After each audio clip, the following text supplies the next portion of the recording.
घर का बंटवारा। अरे विनोद, तूने हलवाई को सारा सामान तो दे दिया है ना? अक्षय की शादी में कोई कमी नहीं रहनी चाहिए। आखिर सबसे छोटा भाई है तुम सबका।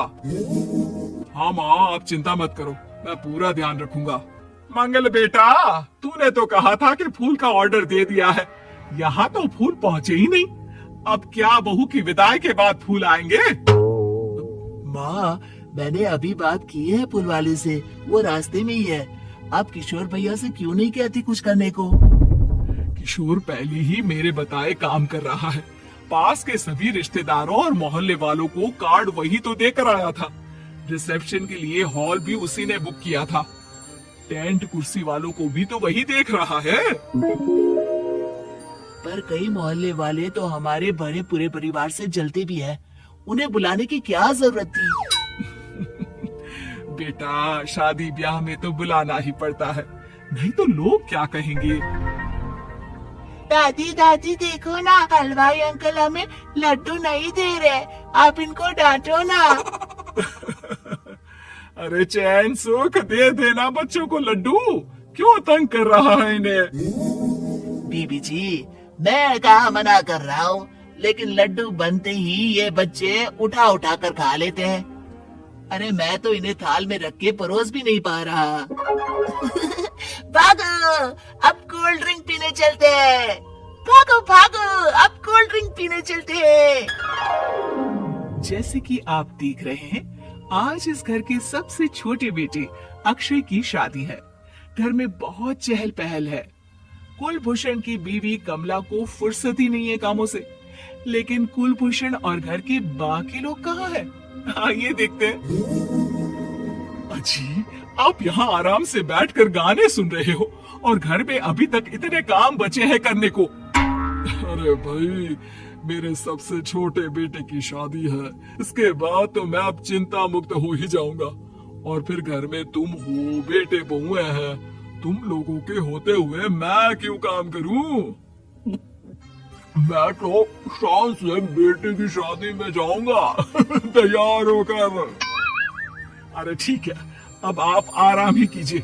एक बार अभिषेक की बीवी आ जाए, फिर मैं भी आराम करूंगी और मेरी चारों बहुएं पूरे घर की जिम्मेदारियां संभाल लेगी। इतना कहकर कमला वापस अपने काम में लग जाती है। बेटा भी तो अब तक तैयार नहीं हुआ? किससे बात कर रहा है फोन पर? तैयार कैसे हूँ? सैलून जाने से तो आपने मना किया है, क्योंकि मुझे हल्दी लग चुकी है। भाभीियों को देखो, सुबह से पार्लर में है। अक्षय की शादी हो जाती है और नंदिता बहू बनकर घर आ जाती है, लेकिन इस घर की खुशियों को मानो किसी की नजर लग गई थी। नंदिता के आने के बाद आए दिन घर की शांति भंग होती रहती। अपने माँ बाप की इकलौती बेटी को इतने बड़े परिवार की जिम्मेदारियां कहाँ संभालनी थी। अभी देखो ना, मेरे हाथों की मेहंदी भी अभी नहीं उतरी है और तुम्हारी मम्मी ने मुझे घर के कामों में लगा दिया। मैंने सोचा था कि घर की सबसे छोटी बहू होने के कारण मुझे सब पलकों पर बिठा के रखेंगे, पर यहाँ तो पलक झपकने की भी फुर्सत नहीं मिलती। देखो नंदू, शादी के पहले ही मेरे घर वालों ने तुम्हें और तुम्हारे पेरेंट्स को बता दिया था कि मैं जॉइंट फैमिली में रहता हूँ, तो फिर अब ये शिकायत क्यों? और फिर तुमसे पहले मेरी भाभी भी तो आई थी शादी करके, उन्होंने तो कभी कुछ नहीं कहा। नंदिता तब तो चुप हो जाती है, लेकिन ऐसा बहुत दिनों तक नहीं चलता।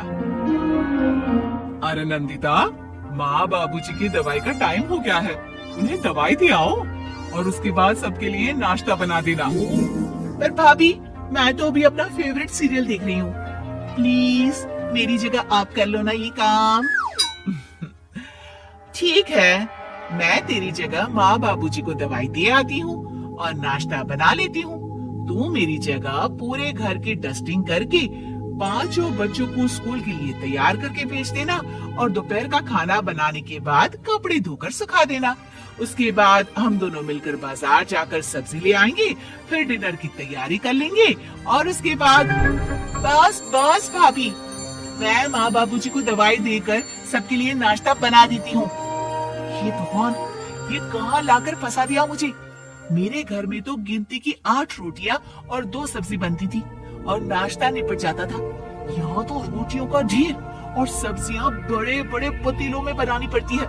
नाश्ता बनते बनते लंच का टाइम हो जाता है और लंच बनते बनते डिनर का।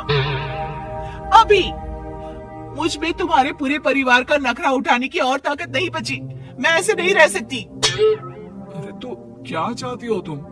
मुझे अलग रहना है बस। तो ठीक है, हम कल ही शिफ्ट हो जाएंगे किराए के घर में। इतना बड़ा घर होते हुए हम किराए पे क्यों रहेंगे? ना जी ना, घर में ही दीवार खड़ी करो अपने हिस्से के आगे।